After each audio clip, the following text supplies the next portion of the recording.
दर्शकबिन टोकलेले आफ्नो बहिनी भुन्टीलाई घर ल्याइसकेका छन् भने यता भुन्टीका ससुराले फोन गरेर सबै कुराहरू भुन्टीलाई पनि सम्झाउँछन् र उनका दाइलाई पनि सम्झाउँछन्। तपाईँ र हाम्रो बिचको नाता तोड्नु हुँदैन बाबु, म जसरी भए पनि भूपेन्द्रलाई सम्झाउँछु भनेर उनका बुवाले भनिरहेका थिए। तर टोकलेले भने मैले तपाईँलाई सबै कुराहरू भनिसकेको छु, मेरो बहिनीमाथि गरेको अत्याचार मैले सहन सकिनँ बुवा, मैले तपाईँलाई फोन गर्नु पर्थ्यो, मैले फोन गर्न सकिनँ भनेका थिए। र दर्शक पनि यता भूपेन्द्रले पनि आफ्नो बुवालाई भनेका थिए भुन्टी र हाम्रो सम्बन्ध सकिसक्यो, अब भुन्टी कहिले पनि यो घरमा फर्केर आउँदिन, त्यसले गर्दाखेरि मेरो व्यापार बिजनेस सपोर्ट भएको छ भनेर उनले भन्छन्।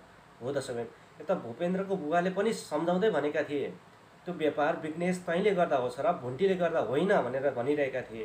र दर्शकबिन उनले भनेका थिए सबैको लागि कुरा गर्नुहोस् तर भुन्टीको बारेमा मलाई कुरै नगर्नुहोस् भनेर फोन रिसाएर काटिदिन्छन्।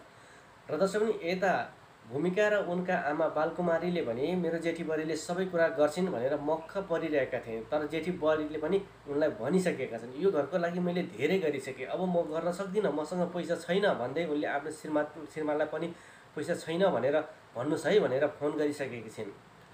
र दर्शकबिन भूमिकाले भने उनकी आमालाई निकै तनाव दिन थालेकी छिन्। हेर्नुहोस् है आमा, म अस्ट्रेलिया गएर उतै बस्ने मैले सपना देखिसकेँ, अब मलाई जसरी बिहा गरिदिनुपर्छ र मेरो बिहा हुनुपर्छ भनेर भनिसकेका थिए। र दर्शकबिन त्यत्तिकैमा भूपेन्द्रको बुवालाई पनि उनका आमाले भन्छन् होइन ए भूपेन्द्रको बुवा, तपाईँलाई थाहा छैन भनेको छोरीको बिहा गर्ने बेला आइसक्यो, अब के गर्ने हो भन्दै गर्दा मलाई यस्तो कुरा नसुना, जबसम्म तिमीहरूले माफी मागेर भुन्टीलाई यहाँ ल्याउँदैनौ त्यति एन्जेलसम्म म तिमीहरूको कुनै पनि कुरा सुन्दिनँ उनले भनेका थिए। र दर्शकबिन उनका दाइ पनि निकै तनावमा थिए के भएको त भूपेन्द्रलाई भनेर।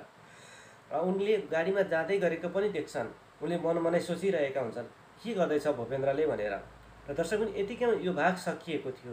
र दर्शकबिन यता भूपेन्द्रले आगामी भागमा के गर्लान् त भन्ने विषयमा थोरै परिचर्चा गरौँ। कि त भुन्टीसँग गएर माफी मागेर भुन्टीलाई लिएर आउनेछन्, कि भुन्टी गर्भवती छिन् भन्ने थाहा पाइसकेपछि, कि त उनीले अब लिएर हिँडेको केटीसँगै विवाह गर्नेछन् र यी सबै कुराहरू गर्न उनका दाइले दिन्छन् कि दिँदैनन् त भन्ने विषयमा आज आउने भाग 286 हेर्न नभुल्नुहोला।